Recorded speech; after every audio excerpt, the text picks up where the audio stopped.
Vamos lá para o céu e o inferno, né? Nós estamos estudando sobre os criminosos arrependidos. Esse Benoit, acho que é assim que fala, ele foi um monge, né? Só que ele foi um monge por interesses materiais. E o danadinho, ele aprontou, né? A gente vê aqui a história dele, né? Ele cometeu crimes terríveis, né? Nós já lemos sobre isso, ficou só da gente ler os finalmente, né? Ele não se arrependeu, ele vem a se arrepender devido ao sofrimento que ele está passando. Ainda não é aquele arrependimento verdadeiro, mas já é um começo, né? E a importância das orações para que ele vá se recompondo e possa a voltar a ter uma nova chance, né? Mas para ele não vê o fim do sofrimento.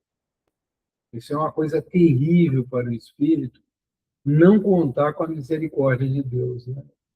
Ele errou tanto, tem consciência das atrocidades que ele cometeu, né? Então, é algo assim muito, muito, muito difícil a situação do Benoit, né? Mas aqui vem o guia do médico, foi aí que nós paramos, né? Aí eu vou pedir a Cláudia para ler, que nós não chegamos a ler e comentar essa parte. O resto, eu não vou entrar muito em detalhe, que vem falar do sofrimento dele, dos erros, da situação, mas você já tem uma visão. Ele foi um monge, ele aproveitou de todo jeito a posição dele, botou gente na cadeia, abusou sexualmente, tudo que é errado uma pessoa pode fazer, infelizmente o Benoit fez. Mas Deus não abandona nenhum de seus filhos, ninguém está condenado eternamente, apesar do espírito às vezes ter essa sensação. Para ver a importância, né, de orarmos, né, para esses espíritos sofredores, inclusive isso é tratado com muito cuidado, com muito carinho no livro Evangelho segundo o Espiritismo, né, oração para os espíritos criminosos. Então, nós devemos sempre lembrar disso, e nas nossas orações a gente lembrar, a gente faz uma oração de maneira geral, né? A gente ora, inclusive, para os que estão encarnados ainda, enganados, né? É importante, quem sabe, com as nossas orações, eles possam ter vamos dizer assim, uma fresta de luz e ver, tomar coragem e corrigir um pouco os rumos, né? Mas isso é com eles, isso é com Deus, né? Cabe a gente só a oração. Você lê para a gente, Cláudio? Guia do Médium? O guia do médium. Coragem, meu filho. O que tu pedes será concedido a ele, mas sua expiação ainda está longe de terminar. As atrocidades que esse espírito cometeu são sem nome e sem número. Sua culpa é tanto maior por quanto tinha inteligência, instrução e luzes para guiar-se.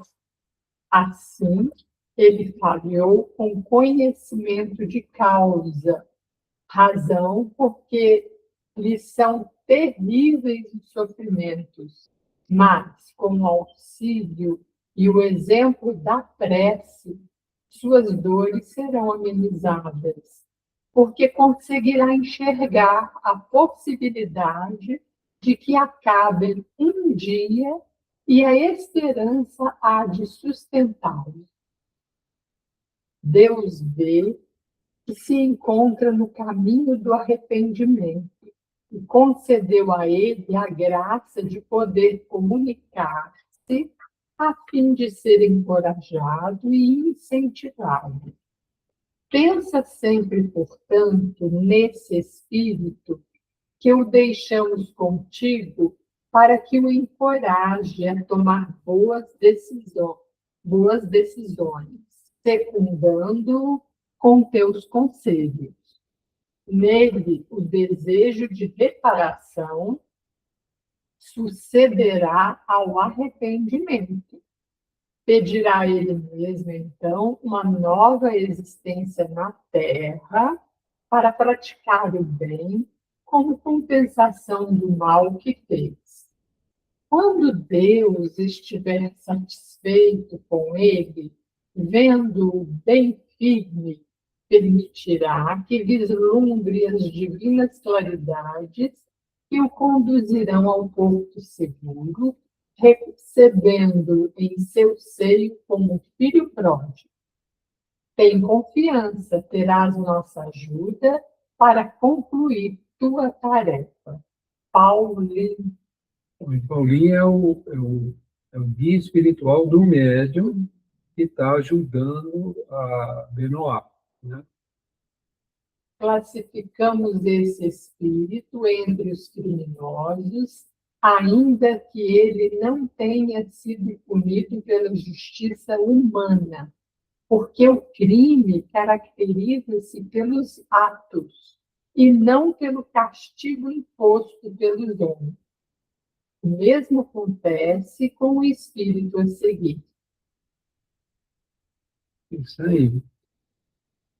A gente vê assim, o médium está recebendo a tarefa, né, de ajudar a esse senhor, quer dizer, um médium encarnado, né? Então, muitos de nós que trabalhamos na reunião mediúnica, muitos de nós assumem tarefa de ajudar espíritos sofredores. Eu sei que aqui tem alguns que eu sei que trabalham na reunião mediúnica, né? A maioria aqui, né, participa. Uns como sustentação, né? Outros como médiums. Então, a gente vê a importância, né? E a gente sempre vai ter a ajuda de um espírito guia, né? Um espírito mais evoluído nessa tarefa. Você vê, assim, qual é a grande lição que Jesus trouxe para a gente, né? É a lição do amar e servir.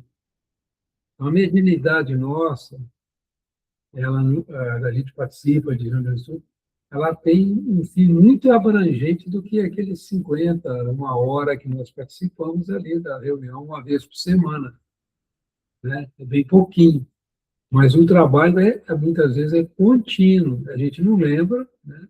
Até pela própria preservação da nossa sanidade, mas muitos de nós somos instrumentos contado com a espiritualidade maior. Por isso que é muito importante o nosso esforço. Eu estou falando o que eu penso, viu, gente?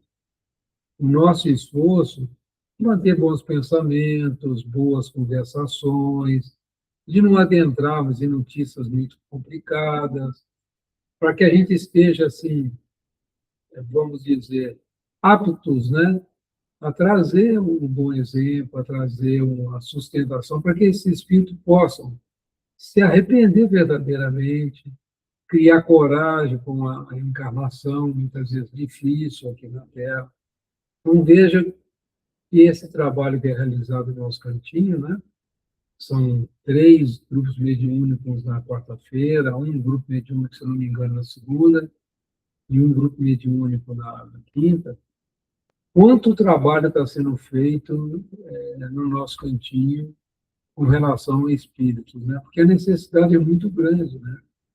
E isso vai trazendo equilíbrio na casa da gente, vai trazendo equilíbrio na cidade onde nós moramos, na, na comunidade que nós vivemos, à medida que esses espíritos vão sendo direcionados, né, para uma, vamos dizer, reparação, uma renovação, né? É muito interessante esse caso aqui, né? Tratando do médium, o espírito sofredor e o guia espiritual. Achei muito interessante para a gente refletir. Algum comentário, pessoal? Alguma pergunta, alguma colocação que vocês acham importante? Fiquem à vontade. Então, nós vamos para um caso parecido, mas não igual, né? Que é o caso de um espírito confinado. Muito interessante esse caso também, gente. Ô, Faustinho, pois não. Eu estava lendo essa última frase aí. Classificamos esse espírito entre os criminosos, ainda que ele não tenha sido punido pela justiça humana, Isso. porque o crime caracteriza. E aí, eu lembrei de uma história que o Haroldo contou e também foi comentado pelo Jorge. E lá, né? O Chico, um dia, estava lá, né? E ele falou assim para Emmanuel, Emmanuel,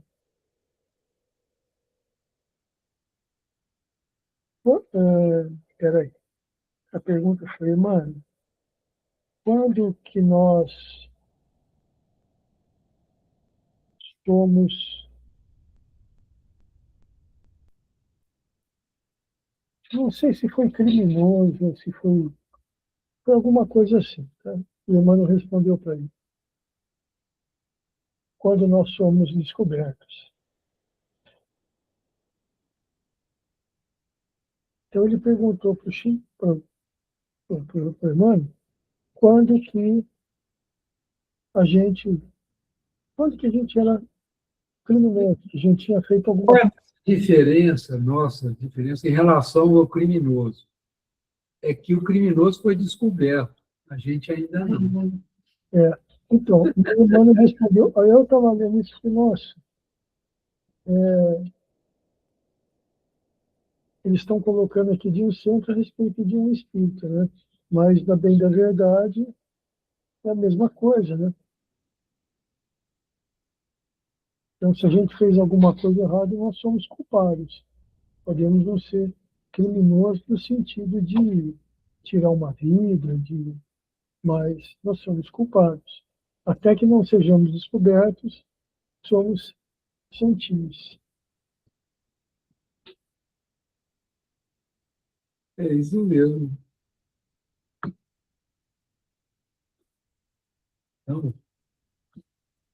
Então vamos para mais um caso, Cláudio. Vamos ver? Pode, claro. Vamos lá. Um espírito confinado em uma pequena casa perto de Castelnaudary, parece que é assim que pronuncia, não sei, Castelnaudary. Castelnaudary, ouviam-se. Opa, só um minutinho. Isso, ouvia-se barulhos. Então, em uma pequena casa perto desse lugar, né, ouviam-se barulhos estranhos e ocorriam diversas manifestações que a levaram a ser considerada como assombrada por maus espíritos. Em razão disso, a casa foi exorcizada em 1848, sem resultado. O proprietário, o senhor D, tendo vindo nela morar, aí morreu subitamente alguns anos depois. Seu filho, querendo mudar-se para lá em seguida, ao entrar num dos quartos, num determinado dia, recebeu uma violenta bofetada dada por mão desconhecida. Como se encontrava completamente só, não teve dúvidas de que o golpe tivesse vindo de uma fonte oculta, razão pela qual decidiu deixar a casa em definitivo. Na região, reza a tradição que um grande crime foi cometido naquela casa. O espírito que dera a bofetada foi evocado na Sociedade de Paris em 1859 e manifestou-se por meio de violentos sinais, sendo inútil qualquer esforço para acalmá-lo. São Luís, interrogado a esse respeito, respondeu: é um espírito da pior espécie, um verdadeiro monstro. Fizemos com que aqui viesse, mas não pudemos forçá-lo a escrever, apesar de tudo o que lhe foi dito. Ele tem o seu livre-arbítrio, do qual o desafortunado tem feito triste uso. Pergunta: este espírito é suscetível de melhora? E por que não seria? Todos não são? Este como os outros? Mas é natural que se encontrem dificuldades no caminho.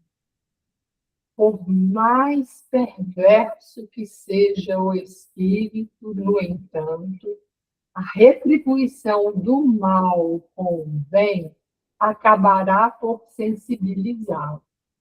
Orai por ele, primeiramente, e voltai a invocá-lo dentro de um mês, e podereis verificar a mudança que nele terá ocorrido.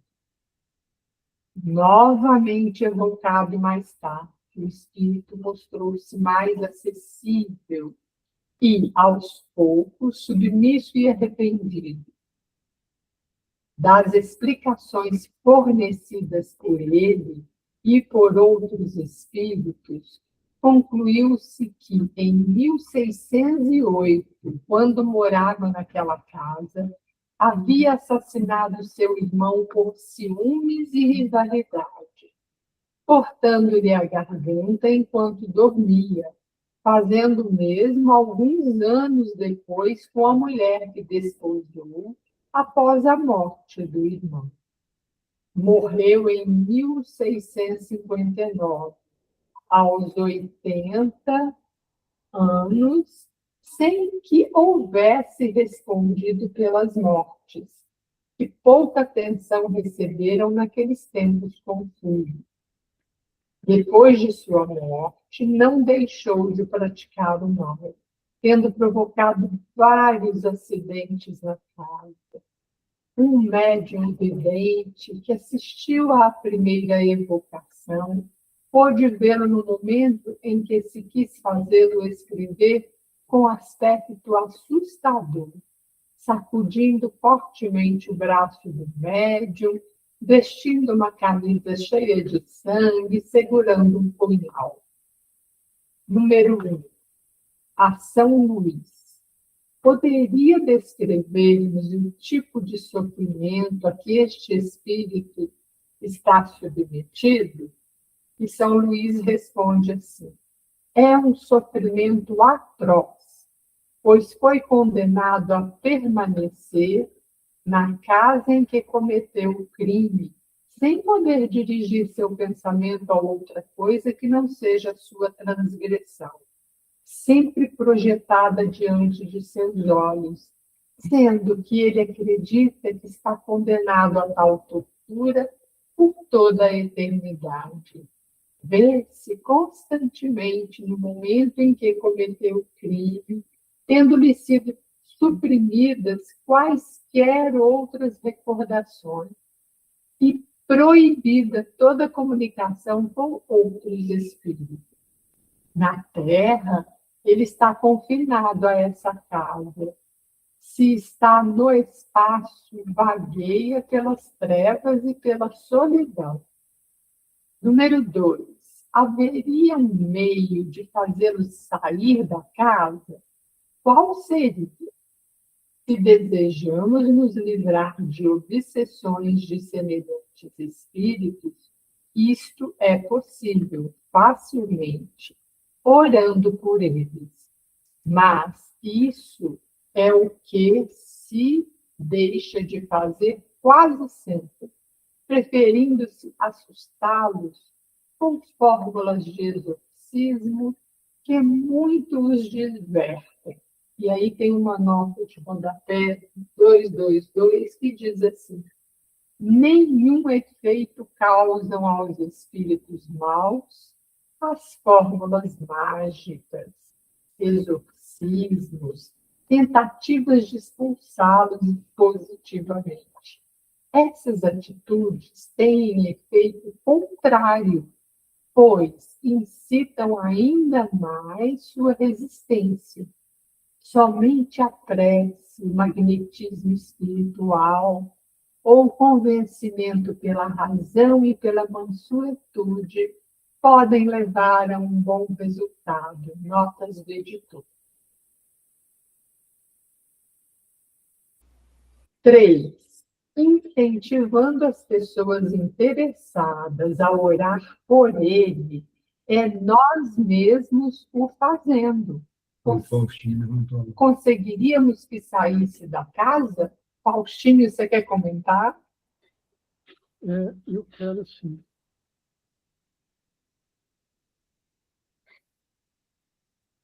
Gente, isso nós vivemos, eu, a minha mãe, a Malu e a Lívia, durante pouco mais de 2 anos.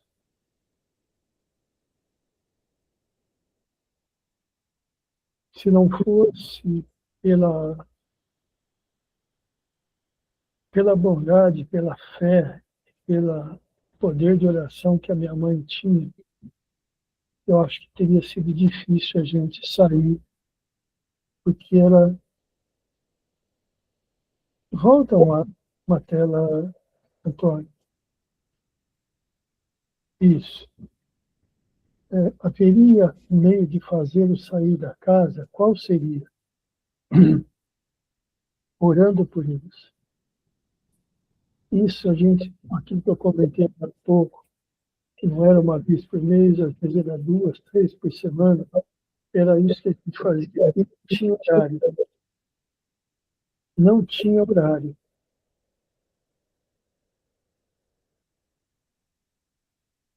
E olha, só isso funciona. Só a oração. Nós, os 4 adultos, minha mãe, eu e as 2 meninas, nós somos provas vivas disso. Nós somos provas vivas disso. A oração firme, sem vacilo, com o coração aberto, com a mente aberta, com o desejo de que aquele Espírito se libertasse aquilo que ele se entregasse.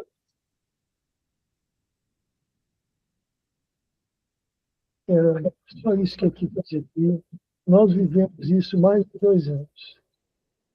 E é o que todos nós devemos fazer no nosso lar, né? Sempre orando, né, em favor desses irmãos mais necessitados.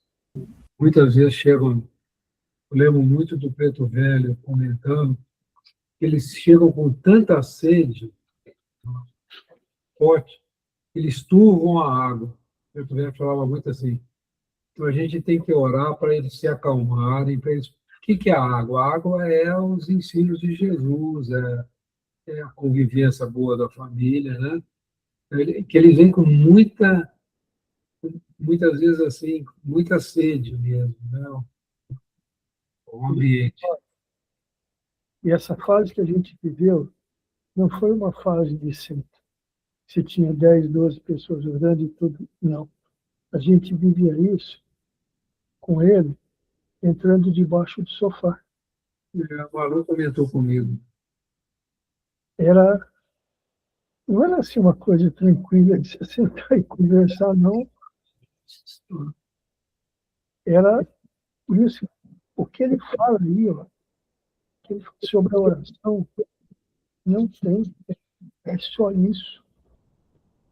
É uma coisa que só quem viveu pode confirmar isso. E aquele que não fizer dessa forma, não adianta botar a culpa nos outros. É responsabilidade dele, porque a oração transforma, ela faz. Ela faz. Eu falei demais. Não, mas foi importante, porque reforçou, inclusive, que São Luís coloca aí, sim, mas vai bem, eu disse orar, não mandar orar. Muito interessante. Vamos lá?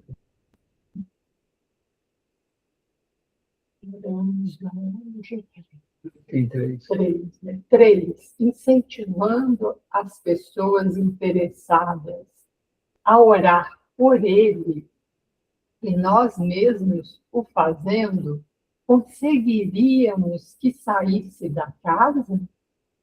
Sim, mas notai bem que eu disse orar e não mandar orar. 4. Há 2 séculos já se encontra o espírito em tal situação. Faustinho, pode falar, por favor. Olha,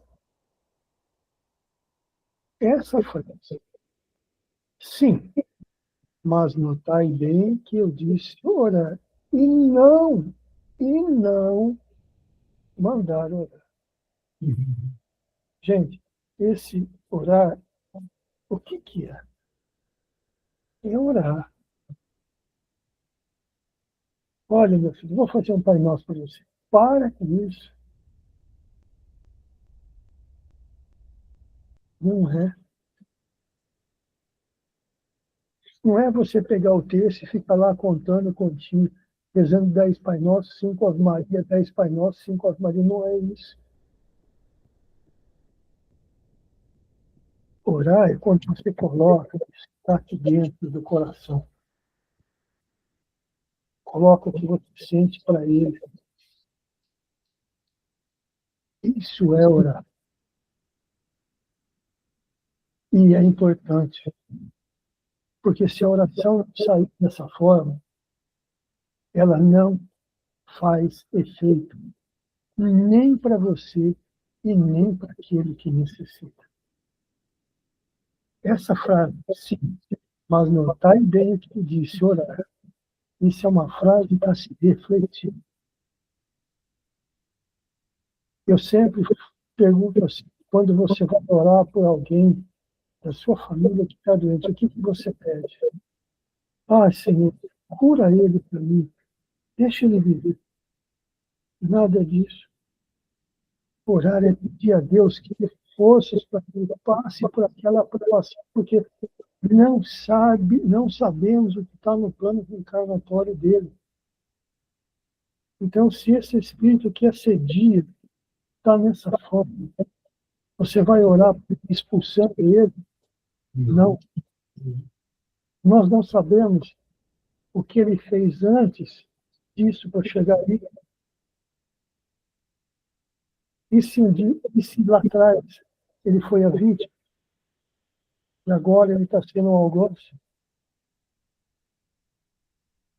Então, o que nós vamos pedir? O que nós vamos orar para ele? Meu filho, deixa eu falar. Segue seu caminho. Para isso. Implore a Deus. Implore a Deus por aquilo que você tem de amor dentro do seu coração, pedindo aquilo que é. Dê forças para que o Espírito possa superar esse ódio que ele tem. Que ele possa voltar a sentir as coisas, a sentir o amor, a sentir a bondade. Que ele possa sentir o abraço daquele que ele mais amou durante a vida dele. Não esquece isso. Desculpe, Cláudia. Não, muito bom, tudo bem. Não precisa pedir desculpa de jeito nenhum. Então, vamos lá. Número 4, né? Isso, exatamente.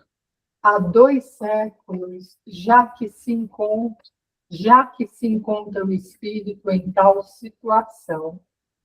Então, há 2 séculos, né, que o espírito está nessa 200 situação, anos, né? No século XVII, ele estava no século XIX.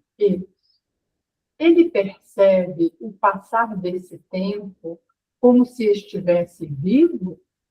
Ou seja, parece-lhe este tempo tão longo como quando estava vivo? Parece-lhe ainda mais longo, pois o sono não existe para ele. Número 5. Foi-nos dito que, para os espíritos, o tempo não existe. e que, para eles, um século é apenas um ponto na eternidade. Não se dá, então, mesmo com todos os espíritos? Não, certamente não. Tal se dá apenas com os espíritos que atingiram um grau muito elevado de adiantamento. Para os espíritos inferiores, entanto, o tempo é por vezes bem longo, sobretudo quando eles sofrem. Pode falar, Faustinho. O seu som tá desligado, o seu som. Seu som está fechado. Aí, ligou. Olha, veja a importância dessa frase dele. Não, pode avançar, Antônio. É na última parte que você estava. Não, certamente não. Tal se dá apenas com os espíritos que atingiram um grau muito elevado de adiantamento. Para os espíritos inferiores, no entanto, o tempo é por vezes longo, sobretudo quando eles sofrem. Olha, isso explica o que nós já sabíamos. Por que espírito tem dificuldade de atravessar uma porta? De atravessar uma parede? Vocês sabem por que às vezes no nosso cantinho é colocado uma flor na cadeira daquele que não foi? Porque às vezes o espírito que vem sente necessidade de sentar. Então coloca-se uma flor que é justamente para dizer que ali é o lugar de alguém. Da mesma forma que os espíritos inferiores necessitam do quê? Do álcool que a pessoa toma, daquele fluido que o álcool gera para se alimentar, para alimentar o seu vício.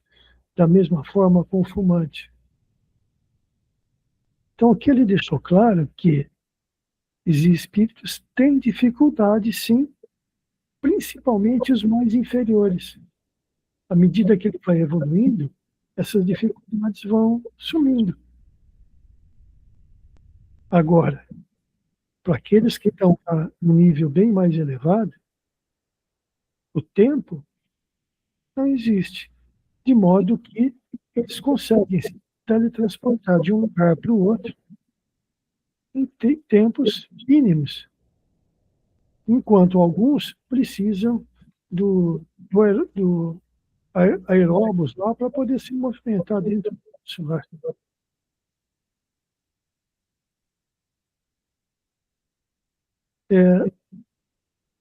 E aí que vem a história, né? Com um espírito desse, tão baixo, como é que a prece mexe com ele? Como é que a oração mexe com ele? Porque muitas vezes ele está num ato de inferioridade tão grande que ele não consegue sentir. Mas às vezes uma palavra na tua prece, no seu pedido, na sua oração, é como se fosse o dedinho, assim, o indicador de Jesus tocando nele, bem de levinho. Aquilo desperta nele uma lembrança de uma família, de uma filha querida, ou de um filho querido, de uma esposa amada, que ele já nunca mais tinha lembrado deles. E fez questão talvez, de esquecer. Por quê? Porque não se sentia, não se permitia ser amado. Então, o tempo para esses espíritos demora, porque a dor anda junto com eles. Mas ele deixou bem claro, né? Ele deixou bem claro. Os que atingiram um grau muito elevado em adiantamento é os que conseguem viver sem a interferência do tempo.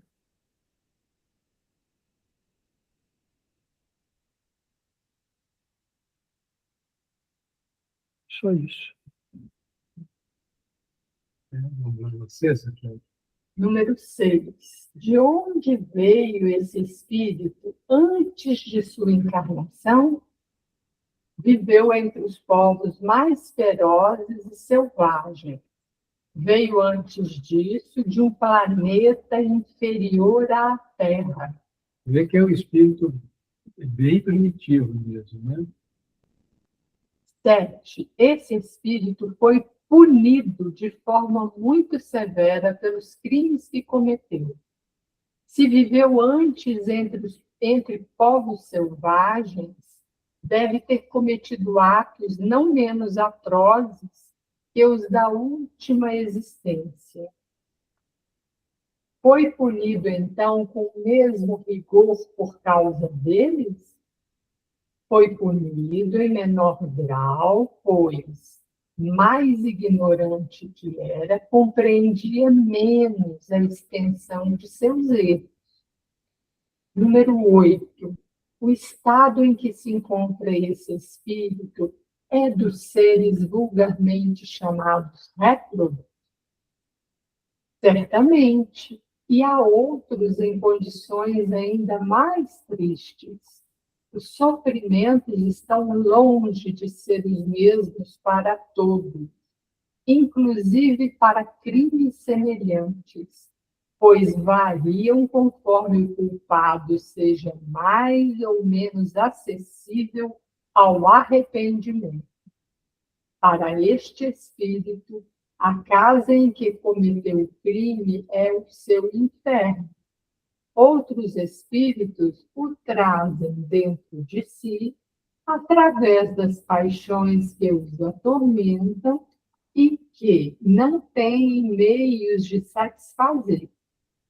De fato, já observamos espíritos avaros a sofrerem com a visão do ouro, transformado para eles em verdadeira quimera.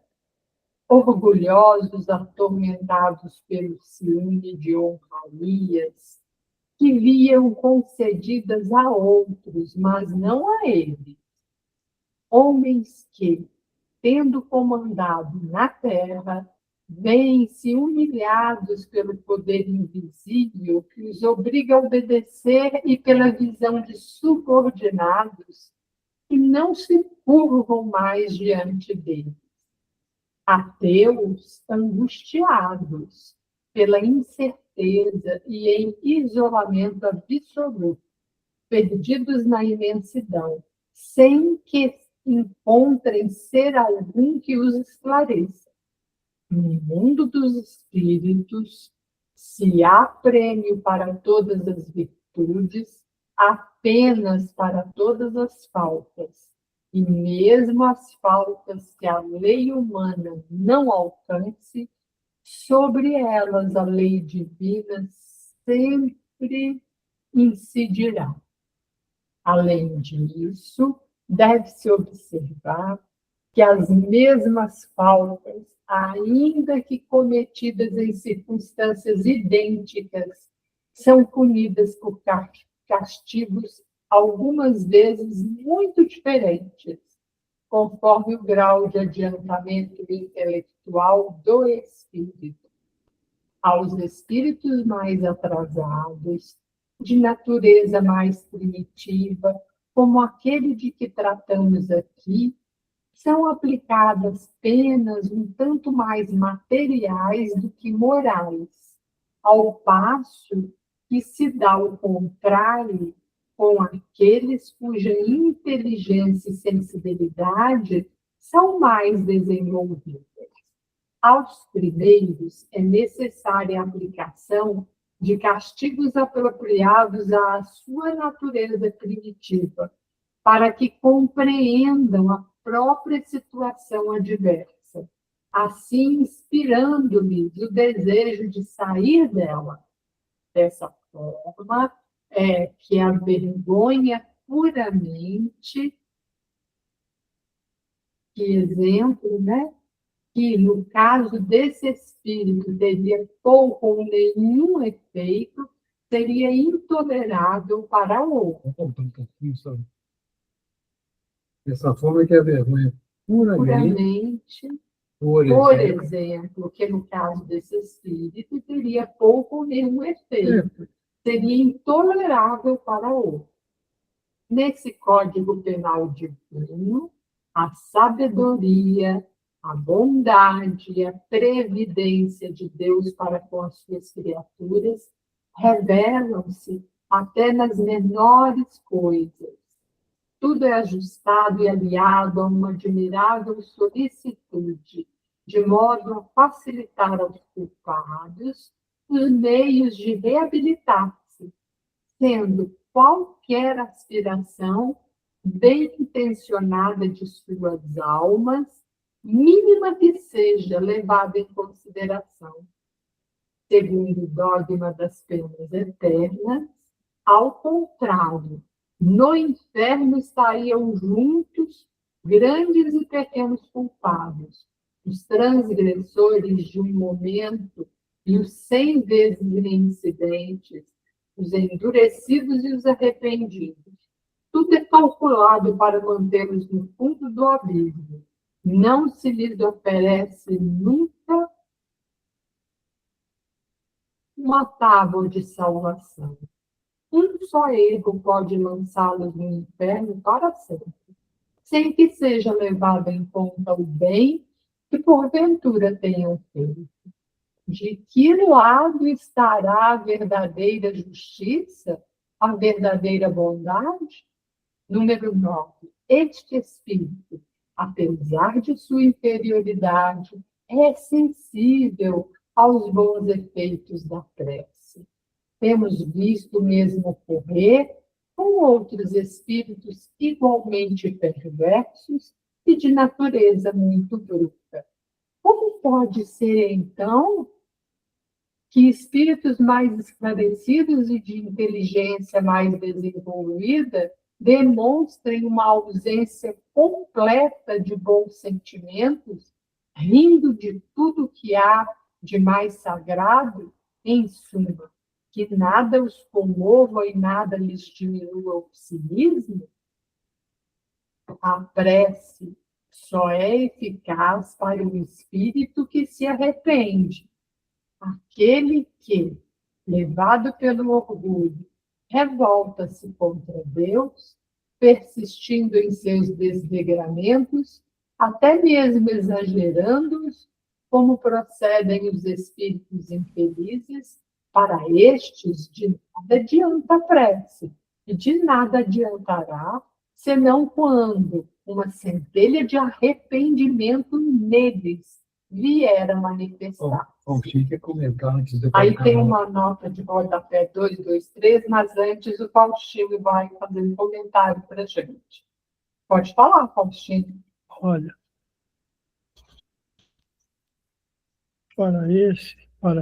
para esses, de nada adianta a prece, e de nada adiantará, senão quando uma centelha de arrependimento neles vier a manifestar-se.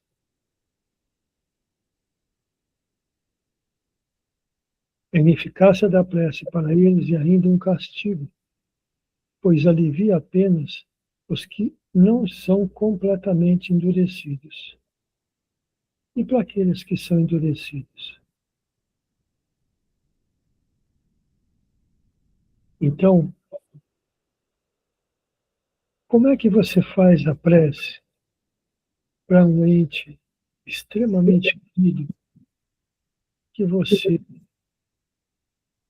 deseja que ele passe por aquela fase da vida dele, mesmo sofrendo, mas com resignação? Então, muitas vezes, Deus nos concede a bênção de sermos assim, uma maneira alegórica de falar, né? O dedo dele para tocar em algum ponto do coração. E somos, não duvidem disso, não tenham dúvida disso, que nós somos, quando estamos em prece fervorosa, nós somos extremamente ajudados pelos amigos espirituais. Porque uma coisa é certa, eles não farão o que é obrigação nossa. E a prece, quando a gente faz de coração, nós estamos chegando bem próximo deles. Estamos abrindo um campo enorme para que eles nos ajudem. Não tenho dúvida disso. Não tenho. Inclusive, o Faustinho, o Preto Velho comentava muito, e na medida que a gente faz essa prece fervorosa, mesmo para um espírito tão endurecido, a gente é protegido, porque vai ser dado a ele um ambiente para que ele acorde. Mas se a prece que nós estamos fazendo ainda não consegue tocar o coração desse irmão, ela é revestida em nosso favor para a nossa própria proteção. E ele é conduzido, é levado para um local onde as intempéries, as dificuldades vão acordando lentamente. A misericórdia divina continua atuando em favor dele. A nossa prece continua sendo muito importante. Só que ele precisa passar vamos dizer assim, por um processo muito diferente daquilo que já traz o arrependimento no coração, né? Já traz a tendência ao arrependimento. Olha, um exemplo disso, Antônio, Gregório. Hein? Gregório. É o Gregório, tem que ter calma mesmo. Não tem outro jeito. Uma prece da mãe dele, uma palavra dela, fez o quê com ele? Despertou um espírito que estava há 600 anos comandando as trevas.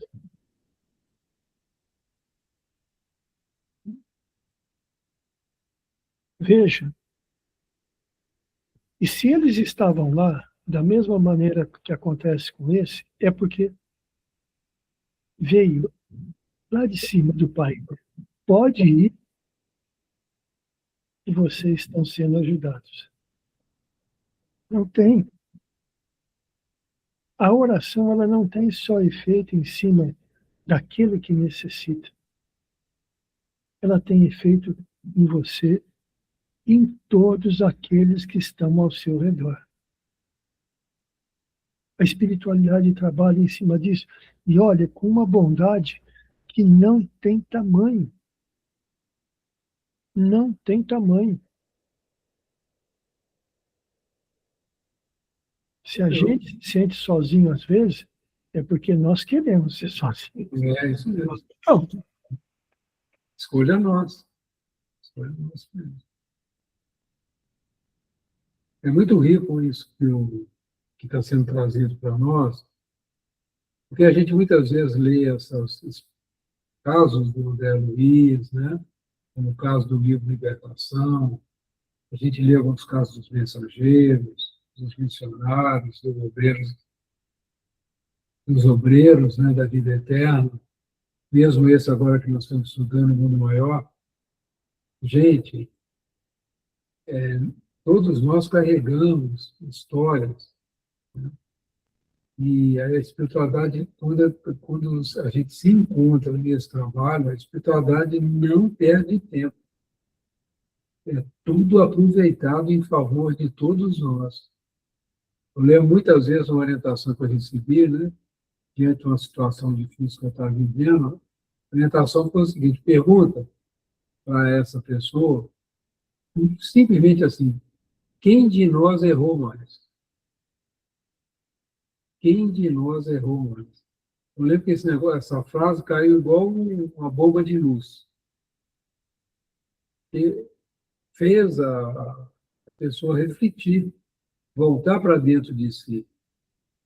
Porque muitas vezes acusa o outro, né, e às vezes com razão, mas a pergunta é: quem de nós errou? Em toda relação conflitante do passado, do credor com o devedor, tem uma história tem uma história por trás também. A pessoa se sente vítima, mas muitas vezes ela também já vitimou. É muito interessante, eu lembro dessa pergunta, me ajudou muito. Quem de nós errou? Né? Aqui para Jesus, quem estiver sem pecado, que atira a primeira pedra. Porque a gente às vezes sente, né, magoado, agredido, né? Mas, será? Não estamos aqui no meio de santos, né? É muito interessante essa colocação. E não é à toa que os espíritos se aproximam de nós. Mas vamos ver a nota aqui, que elucida essa notinha para nós aqui. Vamos ver. Nota 223. Ninguém em sã consciência culparia a Deus por se machucar ao cair de uma altura, por ter sido Deus o criador da lei da gravidade. A universalidade que caracteriza a natureza garante a igualdade diante de sua aplicação. O Espiritismo, demonstrando as leis naturais que regem o mundo moral, afirma que a punição é sempre consequência natural da falta. Capítulo 8, item 4. Quando o espírito culpado é orgulhoso, imagina um Deus vingativo, diminuindo sua total responsabilidade pelos sofrimentos morais que enfrenta. Por isso, somente o arrependimento sincero, pelo reconhecimento da naturalidade da lei, poderá tirá-lo de sua condição infeliz. Nota do editor. Notas do Paulo, né? Uma pergunta, vocês entenderam essa colocação? Essa colocação ela é muito, muito, muito importante. Por quê, gente? A gente traz das nossas outras vidas muitas falsas ideias em relação a Deus. Paulo Henrique de Figueiredo está colocando aqui um exemplo da lei da gravidade. Se nós pularmos de um prédio de 10 andares, né, e ao cair ao chão esborrachasse todo, Deus é culpado disso? Por ter criado a lei da gravidade? Agora, nós temos leis morais universais que regem a nossa vida moral.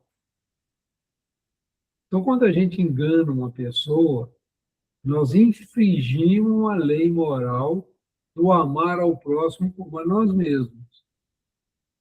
A gente não enganaria a gente mesmo. Por que a gente engana o próximo? Por que a gente, às vezes, usa de uma mentira, né?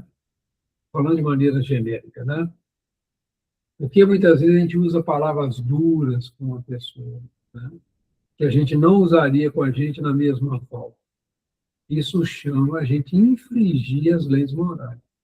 Então, por isso, o capítulo 8 do livro O Céu e o Inferno, esse que nós estamos estudando na primeira parte, é muito importante que a gente estude as leis morais. Não é um código penal, não é. Ali não é assim, se você matou, você fica 20 anos preso. Se você matou uma criança, é mais 10 anos. Se você premeditou a morte, é mais 10 anos que você premeditou. Não é assim que funciona. Vai depender do grau de ignorância sua, vai depender das circunstâncias. Então, a lei, ela engloba, a lei de Deus, ela engloba todo o conjunto. Ela não é uma lei solta. E é muito importante que a gente vá, na medida que a gente vai estudando, vai evoluindo, nós vamos tendo acesso à nossa consciência com mais claridade. A nossa consciência tem tudo ali. Se a gente tirar um tempinho antes de agir para consultar a nossa consciência, a gente diminui muito os nossos enroscos em relação às leis divinas.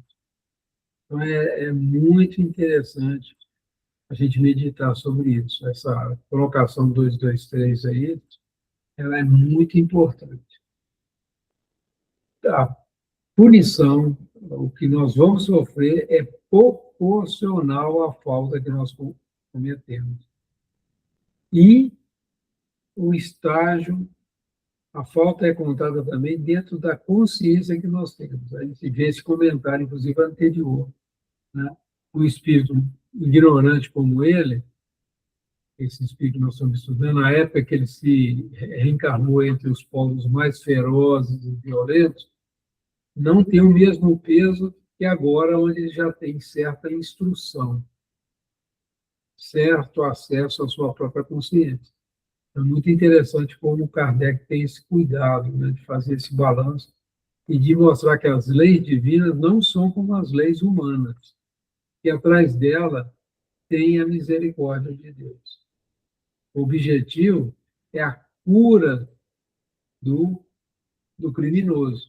Não é a destruição do criminoso, não é sumir com ele do universo. Não. Um dia ele vai ser também um espírito de luz. Todos nós sabemos disso. Quando Jesus encontrou com Emmanuel, ele não viu Emmanuel, o senador orgulhoso da época.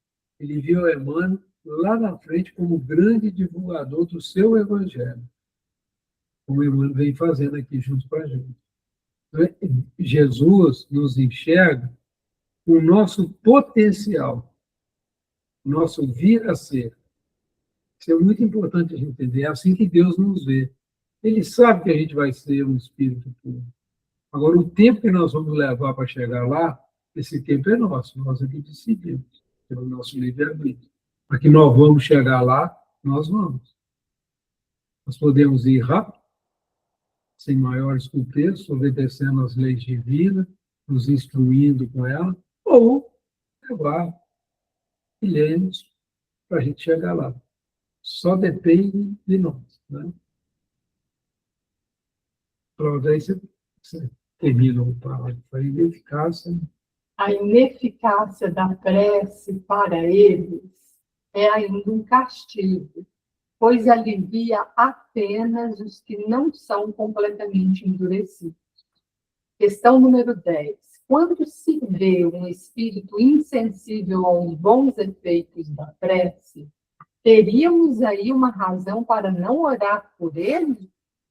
Certamente que não, pois cedo ou tarde a prece poderá triunfar sobre o seu caráter duro, fazendo que nele germinem bons pensamentos.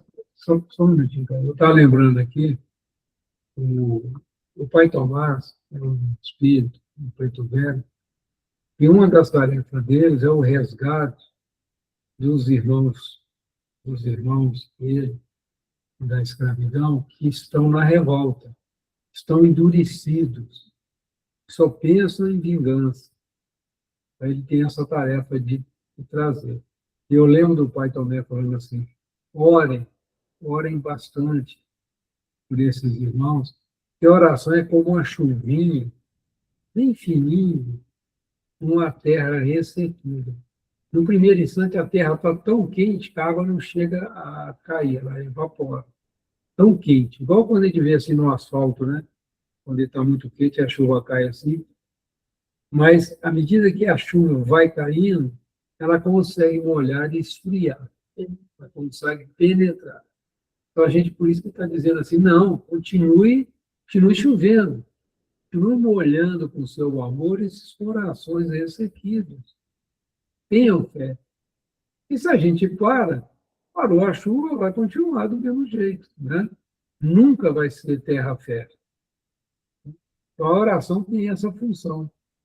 O Faustinho, pelos relatos dele, ele viveu isso, né, com bastante intensidade. Né? Ele pôde ver o efeito da prece, né, nas situações que ele viveu. Então, isso é algo assim.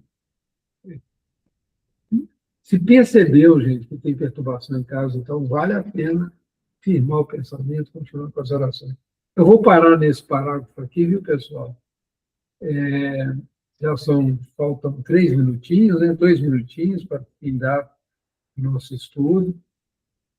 E vamos fazer aquela pergunta, né? Tem alguém que gostaria de fazer a oração de encerramento?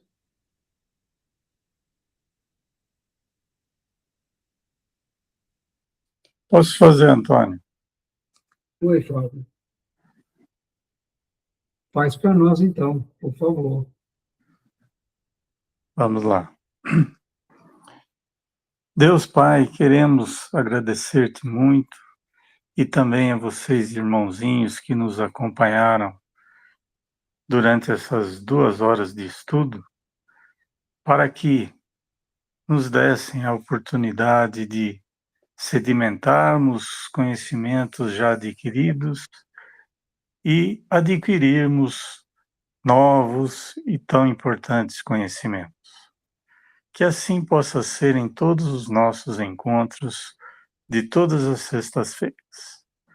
Agradecidos, pedimos a permissão para encerrarmos o nosso estudo dessa noite. E para demonstrar o nosso agradecimento, oferecemos esta oração. Pai nosso que estais nos céus, santificado seja o vosso nome, venha a nós o vosso reino, seja feita, Pai, a vossa vontade, em toda a terra e nos céus. O pão nosso de cada dia dai-nos também hoje, perdoai as nossas ofensas e as nossas dívidas, como perdoarmos nossos ofensores e nossos devedores. Não deixeis, Pai, entregarmos-nos às tentações. Livrai-nos de todo o mal, que assim seja.